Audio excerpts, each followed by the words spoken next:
The November fog had settled over Burnaby like a gray wool blanket, turning the streetlights into hazy orbs floating in the darkness. I watched my wife's white SUV pull out of our driveway on Willingdon Avenue, her taillights disappearing into the mist as she headed toward the Trans-Canada Highway. She'd been almost giddy that morning, humming while she packed her overnight bag, telling me her sister Colleen needed help organizing their late father's cabin up in Whistler. Something about sorting through old photographs and deciding what to keep. I turned from the living room window to find my 8-year-old son, Lucas, sitting cross-legged on the carpet. He was arranging his toy cars in a perfect line, the way he always did, his brown eyes focused entirely on the task. He hadn't looked up when his mother left. He never did. For 5 years, my son hadn't spoken a single word. The specialists had given us every diagnosis in the book: selective mutism, autism spectrum disorder, childhood trauma response. Dr. Patricia Okonkwo, his current child psychiatrist at BC Children's Hospital, had gently suggested we prepare ourselves for the possibility that Lucas might never speak again. My wife had cried in the parking lot after that appointment. I'd held her, feeling like a failure. At 34, I looked older than I should have. The stress had carved lines around my eyes, and my dark hair had started going gray at the temples. My job as a forensic accountant at a downtown Vancouver firm had become my only escape, the numbers making sense when nothing else did. Dad, the word hit me like a physical blow. I spun around so fast I knocked over the lamp on the side table. It crashed to the hardwood floor, the bulb shattering, but I barely registered it. Lucas was looking directly at me, his small face pale but determined. "Lucas?" My voice came out as a whisper. "I can talk, Dad." His words were clear, deliberate, practiced. I always could. But if Mom hears me, something bad will happen. We have to leave right now, before she comes back. The room seemed to tilt. 5 years. 5 years of therapists and medications, and watching my son sit in silence while other kids played and laughed. 5 years of Vanessa's tears and my guilt, wondering what I'd done wrong, what had broken my beautiful boy. "I don't understand," I managed to say. "What are you?" But Lucas was already standing, moving toward me with an urgency that seemed impossible for an 8-year-old. He grabbed my hand, his small fingers surprisingly strong. "Aunt Colleen isn't in Whistler. Aunt Colleen died 2 months ago. Mom told me not to tell you. She made me promise." His voice trembled, but he didn't look away. "There's a man named Marcus. He comes to our house when you're at work. They have a plan, Dad, a really bad plan, about you." My legs felt weak. I sank down to my knees to be at his level, searching his face for any sign that this was some kind of game, some fantasy he'd invented. But Lucas's eyes held nothing but fear and desperate truth. "Colleen is dead?" Lucas nodded. "Car accident on the Sea to Sky Highway. Mom got the call at night when you were working late. She told me if I ever said anything about it, or about Marcus, or about anything, she would send me away to a special hospital where kids go and never come back." My blood ran cold. "She threatened you?" That's why I stopped talking. I was 3 when I heard them the first time. Mom and Marcus, in the kitchen. They were talking about money and about how you were in the way. I didn't understand what it meant back then, but I knew it was bad. I knew if I could talk, I might accidentally say something, so I just stopped. A 3-year-old. My son had been carrying this weight since he was 3 years old. The supposed trauma that triggered his mutism, it wasn't trauma at all. It was survival. "Where is your mother right now?" I asked, trying to keep my voice steady. "If she's not in Whistler," Lucas's face went pale. "Check your phone." I pulled my phone from my pocket. There was a text from Vanessa, sent 2 minutes ago. "Look outside." I moved to the window slowly, a terrible dread building in my chest. Through the fog, I could see Vanessa's white SUV parked across the street, engine running, headlights cutting through the mist. She was sitting in the driver's seat, and even through the fog, I could see she was watching our house. She was smiling. "She never left," Lucas whispered. "She does this sometimes. Pretends to leave, then watches to see if I'll do anything different. Usually I don't. But today I saw you looking so sad, Dad, and I couldn't keep quiet anymore." My mind raced through possibilities, each one worse than the last. Whatever this was, Vanessa had been planning it carefully. Testing Lucas, testing me, waiting. We need to call the police, I said, reaching for my phone. It won't work. Marcus gave her something that blocks phone signals. She turns it on sometimes when she's home. I figured it out because my tablet stops working. I tried anyway. No signal. The landline in the kitchen was dead too. How long have you known about all of this? I asked as we moved away from the windows toward the back of the house. The stuff about Marcus? Maybe 2 years. But I've been watching and listening for longer. I remember everything, Dad. Everything they said. We reached the door to the garage. My gray Honda Accord sat in the darkness, and for one desperate moment, I thought we could just drive away. Then Lucas squeezed my hand. Check the tires. I hit the garage light. All 4 tires were flat, slashed cleanly through the sidewalls. She did it last night, Lucas said quietly. While you were sleeping. I watched from my window. The side door of the garage burst open. A man stepped through, tall and broad-shouldered, maybe early 40s, with the confident bearing of someone who'd spent time in uniform. He wore dark clothes and moved with professional precision. His gray eyes swept over us with cold assessment. Derek Holloway, he said, and his voice was surprisingly calm, almost friendly. I'm Marcus Webb. Your wife told me you were smart. Looks like she was right. I positioned myself between Marcus and Lucas, my heart hammering. What do you want? Marcus smiled, but there was no warmth in it. Originally, your life insurance.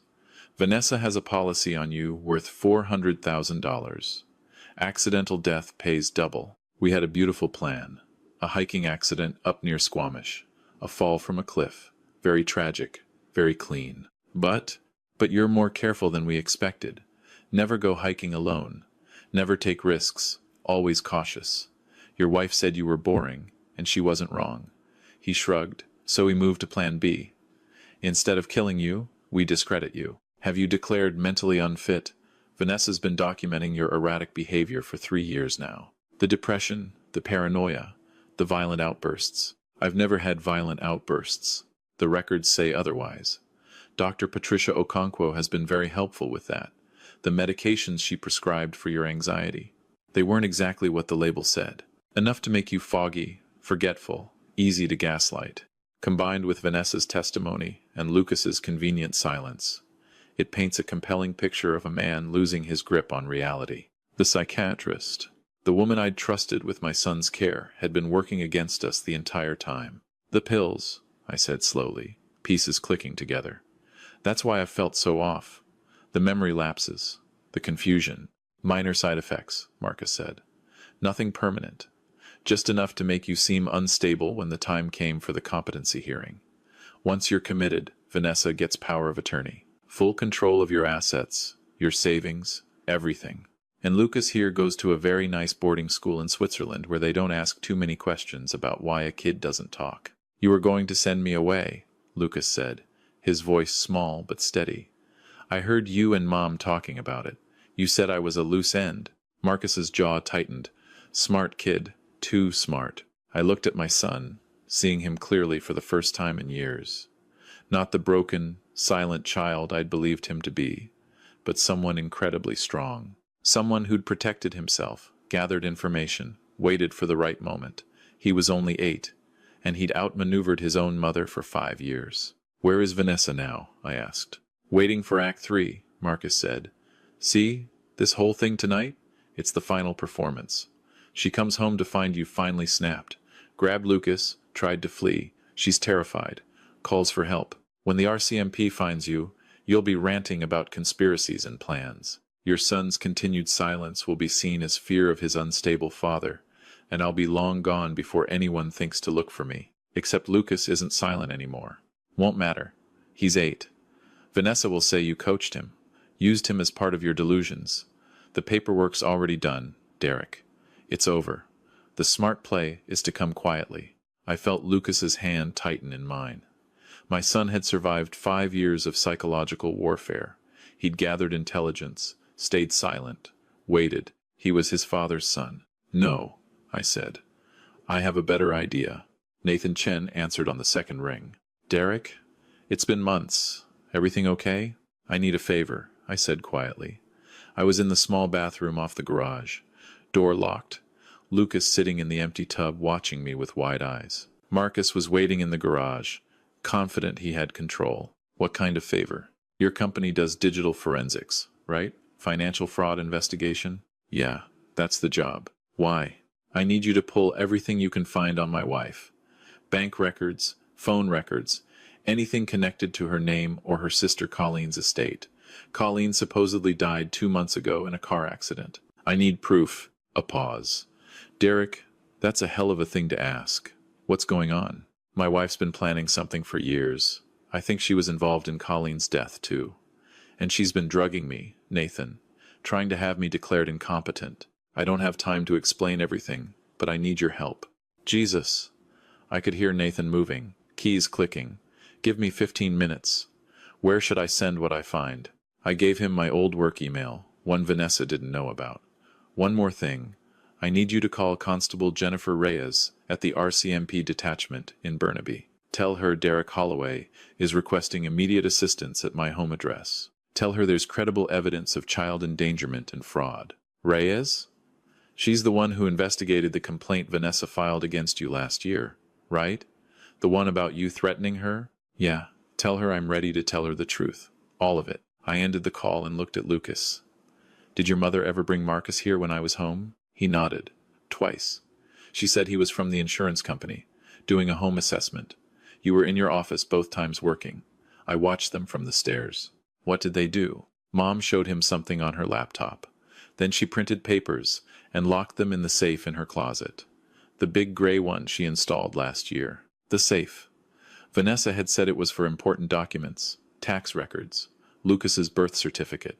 I'd never questioned it, never asked for the combination. I'd been too foggy to think clearly about anything. Do you know the combination? Lucas smiled, and it was the first real smile I'd seen on his face in 5 years. She uses my birthday, November 8th, 2017. She always thought I couldn't tell anyone because I couldn't talk. But I remembered everything. We came out of the bathroom. Marcus straightened from where he'd been leaning against my car. Make a call? He asked. Just thinking, I said. You're right. This is over. I want to say goodbye to Lucas properly, in his room. Give us 5 minutes. Marcus considered this. 5 minutes. I'll be right outside the door. We climbed the stairs with Marcus following close behind. Lucas's room was at the end of the hall, painted blue with hockey posters on the walls and glow-in-the-dark stars on the ceiling. I'd spent a weekend putting up those stars, making sure the constellations were accurate. Back when I thought I was building a happy life for my family. Marcus positioned himself in the doorway, checking his watch. 5 minutes. I closed the door most of the way and knelt beside Lucas. He moved to his desk, opened a drawer, and pulled out a small key hidden under a stack of Pokemon cards. Where did you get that? I whispered. Mom hides a spare key in her jewelry box in case she forgets the combination. I found it 2 years ago. Her closet was across the hall. No way to get there without Marcus seeing. Then I heard it. Sirens. Distant at first, but growing closer. Marcus heard them too. His relaxed posture vanished. That's not Vanessa, he said. She wasn't supposed to call them yet. No, I said, opening Lucas's door fully and facing him. That's Constable Reyes, responding to a report of child endangerment and financial fraud. My friend Nathan is very efficient when he needs to be. How long do you think it takes to trace a signal jammer, Marcus? The RCMP takes that kind of thing seriously. Marcus's hand moved toward his jacket. You can run, I said, stepping forward, putting Lucas behind me. Try to get out before they arrive. Or you can stay and hope Vanessa's story holds up under investigation. Your choice. His gray eyes flickered between me, Lucas, and the stairs. The sirens were louder now, maybe 2 blocks away. He ran. I heard him pound down the stairs, heard the garage door crash open, heard an engine roar to life somewhere behind our house. Tires squealed. Then silence, except for the approaching sirens. Dad, Lucas said quietly, we need to get what's in the safe before Mom gets here. Together, we crossed the hall to Vanessa's closet. The safe was mounted in the back corner, hidden behind her expensive winter coats. Lucas handed me the key. My hands shook as I opened it. Inside was a thick folder. I pulled it out as red and blue lights began to flash through the bedroom windows. Car doors slammed. Voices shouted. I opened the folder. The first page was a life insurance policy. My name as the insured. $400,000, with an accidental death rider that doubled the payout. Beneficiary, Vanessa Chen Holloway. The second page was a psychiatric evaluation of me, written by Dr. Patricia Okonkwo, dated 6 months before I'd ever met her. It outlined exactly how to systematically undermine my mental state while maintaining deniability. Recommended medications, suggested behaviors for Vanessa to document, a timeline for the competency hearing. The third page was a coroner's report template, already filled out except for the date. Cause of death, accidental overdose of prescription medication. My name was printed at the top. There's more, Lucas said. Under the liner at the bottom. I pulled out the rest. Photographs, dozens of them. Marcus and Vanessa together, going back 4 years. In restaurants, in hotels, in our house. One showed them standing over a hospital bed where an elderly woman lay unconscious. I recognized her from the family photos, Vanessa's mother, who had supposedly died of natural causes 2 years ago. The last photograph was different. A dark highway at night, rain on the windshield, taillights in the distance, and in the bottom corner, a timestamp. September 15th of this year, the night Colleen supposedly died on the Sea to Sky highway. The doorbell rang. I gathered the folder and took Lucas's hand. We descended the stairs together. Through the front window, I could see 3 RCMP vehicles in the driveway, their lights painting the fog red and blue. Constable Jennifer Reyes stood on the porch. She was younger than I remembered, from our last encounter, when she'd come to investigate Vanessa's complaint that I'd threatened her. She'd been professionally skeptical then. Now her face was carefully neutral. Mr. Holloway, we received a call that you might be in danger. Is everything all right? Behind her, I watched Vanessa's white SUV pull up to the curb. She stepped out, her face a perfect mask of fear and concern. She was good. She'd been good at this for a very long time. Constable, I said, loud enough for Vanessa to hear. I'd like to report a conspiracy involving fraud, child endangerment, and possibly 2 murders. And I have evidence. Vanessa's mask slipped. Just for a second. But I saw it. The interview room at the Burnaby RCMP detachment smelled like weak coffee and floor cleaner. I sat across from Constable Reyes.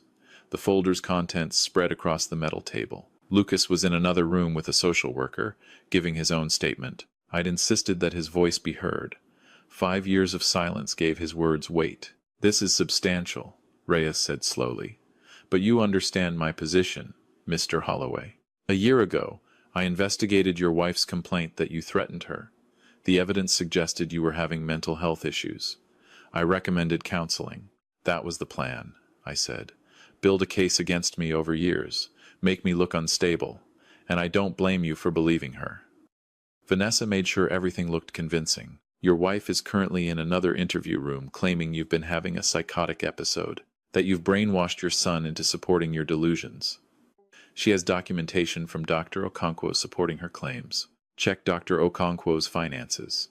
My friend Nathan Chen has already found suspicious payments to her from an offshore account registered to Marcus Webb, and check the medication she prescribed me. I think you'll find it contained more than just anti-anxiety pills. Reyes studied me for a long moment. Then she looked down at the folder again. This psychiatric evaluation, she said, pointing to the document, dated before I'd ever met Dr. Okonkwo. This suggests premeditation going back years. It was all planned. Every detail, including my wife's mother's death and her sister Colleen's death. Both of them had money. Both of them died conveniently. A knock at the door. A young officer stepped in and whispered something to Reyes. Her expression shifted. Marcus Webb was apprehended trying to cross into Washington State at the Peace Arch crossing, she said. He had $60,000 in cash and 2 forged Canadian passports in his vehicle. One for himself, one for a woman named Vanessa Holloway. He's asking for a lawyer, but he's in custody. Something loosened in my chest. And the signal jammer? Found in your garage. That's a federal offense on its own. Reyes leaned back. Mr. Holloway, I'm going to be honest with you. Your son's statement is remarkably detailed. He's describing events, conversations, dates, things an 8-year-old shouldn't be able to remember so clearly. Either he's telling the truth, or someone coached him extensively. He remembers everything, I said. He's been watching and listening for 5 years, Constable. He stopped talking to protect himself, because he knew what would happen if his mother found out he'd heard things he wasn't supposed to hear. He's the bravest person I know. The custody hearing, 3 days later, was swift. Vanessa's lawyer tried to argue that I was unstable, that Lucas had been manipulated, that the evidence was fabricated. But the facts were overwhelming. The bank records, the phone logs, the photographs. Dr. Okonkwo's confession. She'd taken a deal to testify against Vanessa and Marcus in exchange for a reduced sentence. And then there was Lucas.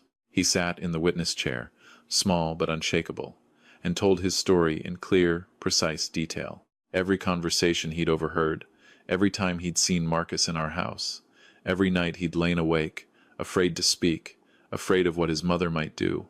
The judge's ruling was immediate, full custody to me.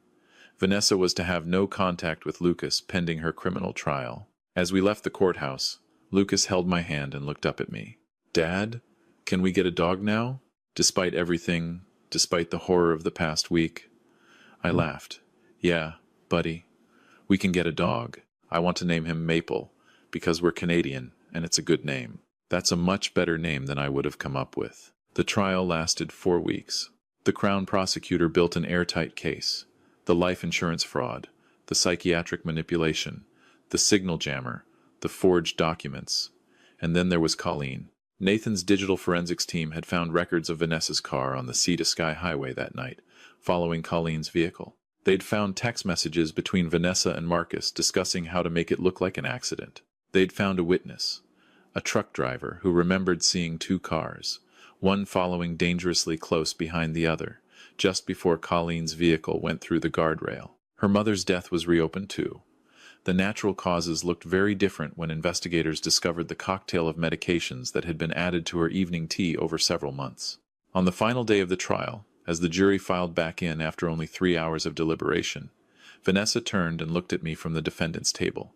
Her eyes held no remorse, no shame, just cold fury that her careful plans had fallen apart. The 4 persons stood. On the charge of conspiracy to commit fraud, we find the defendant guilty. On the charge of child endangerment, we find the defendant guilty. On the charge of first-degree murder of Colleen Chen, we find the defendant guilty. On the charge of second-degree murder of Margaret Chen, we find the defendant guilty. Guilty on all counts. The judge sentenced her to life in prison with no possibility of parole for 25 years. Marcus received the same.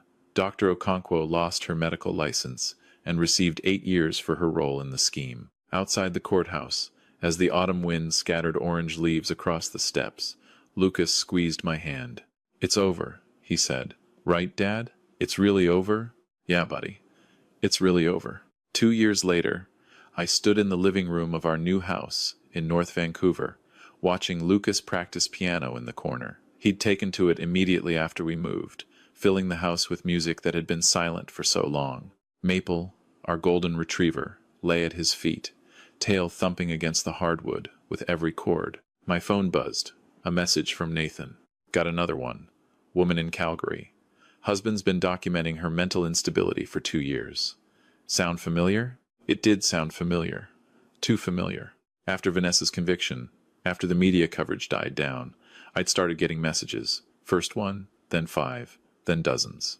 People who recognized their own situations in my story. Spouses being gaslit, parents being isolated from their children, victims of psychological abuse so subtle and systematic that no one believed them. I'd helped 3 families so far, connected them with lawyers, investigators, therapists who understood what they were going through. It wasn't enough. It would never be enough, but it was something. "Dad?" Lucas called from the piano bench. "Someone's here." I opened the front door to find a woman in her 40s. Dark circles under her eyes, hands trembling as she clutched her purse. "Mr. Holloway? I'm Sandra Okafor. I read about your case. I think—" She paused, swallowing hard. "I think my husband is doing to me what your wife did to you. No one believes me, but I recorded this." She held out her phone, and I heard a man's voice, calm and confident, explaining to someone how easy it was to make a spouse look crazy when you controlled the narrative. "Come in," I said. "Tell me everything." That night, after Sandra left with a plan and the names of people who could help her, I tucked Lucas into bed. At 10 years old, he was getting too big for tucking in. but neither of us was ready to give up the ritual. "You're going to help her, right?" Lucas asked. "The woman who was here?" "I'm going to try." He was quiet for a moment. Then, "Mom used to say I was weak because I couldn't talk. But I wasn't weak, was I? I was just waiting." "You were the strongest person in that house," I said. "You kept yourself safe. You remembered everything. And when the time was right, you saved both of us." "We saved each other," Lucas corrected. He reached out and touched my hand. "Dad, I'm glad I can talk now. But I think I learned something important when I was quiet. I learned how to listen, really listen, and how to watch, and how to wait until I knew what to do. Those are important skills, buddy. Maybe that's why this happened. So I could learn those things, so we could help other people later. I didn't believe in fate or cosmic plans, but looking at my son, at the person he'd become, I understood what he meant. Sometimes the worst things that happen to us become the foundation for the best things we can do for others. "Maybe," I said. "Get some sleep, okay? You've got school tomorrow. And piano practice. Mrs. Yamamoto says I'm ready for the intermediate exam. Then you'll pass it. You're good at everything you put your mind to." Lucas smiled, and it wasn't the guarded, careful smile of a child who'd spent 5 years hiding. It was open, free, unafraid. "Night, Dad." "Good night, buddy." Maple followed me out of Lucas's room, and I paused at the door to look back at my son. He was already drifting off to sleep, safe and warm, his voice restored, his future wide open. 5 years of silence. 3 years of planning by people who were supposed to love us. Months of recovery and healing and learning to trust again. And now this, a new house, a new life, a son who played piano and spoke freely and wanted to help people. A mission that gave meaning to everything we'd suffered. Vanessa had wanted to destroy us. Instead, she'd given us purpose. I went to my home office and opened Nathan's message again. The woman in Calgary. Another family in crisis. Another chance to make sure what happened to Lucas and me didn't happen to someone else. I started typing my response. "Send me everything you have. I'll make some calls in the morning." Outside, the November fog rolled in from the harbor, but I wasn't afraid of it anymore. The fog had hidden Vanessa's car that night, hidden her watching our house, hidden her plans, but it had also hidden Lucas and me, as we found the truth. Some things become clearer in the fog. You just have to know how to look. I thought about what Lucas had said, about being strong even when the world thought he was weak, about waiting, about listening. There are people in your life right now who need you to listen, really listen. Not to respond, not to fix, not to judge, just to hear them. There are children watching everything, understanding more than we think they do, carrying weights we can't imagine. There are victims who've been told so many times that they're crazy, that they're imagining things, that no one will believe them, that they've started to believe it themselves. If you recognize yourself in this story, or if you recognize someone you love, please know this. You are not crazy. You are not alone. And your silence, whatever form it takes, can become your greatest strength when you're ready to break it. Trust your instincts. Document everything. Find people who will believe you. And remember that survival is its own form of courage. Lucas taught me that. And there you have it. Another story comes to an end. What did you think? I'd love to hear your thoughts in the comments below. If you enjoyed this story, consider joining our community by subscribing. It means the world to us. For more stories like this one, check out the recommended videos on screen, and I'll see you in the next one.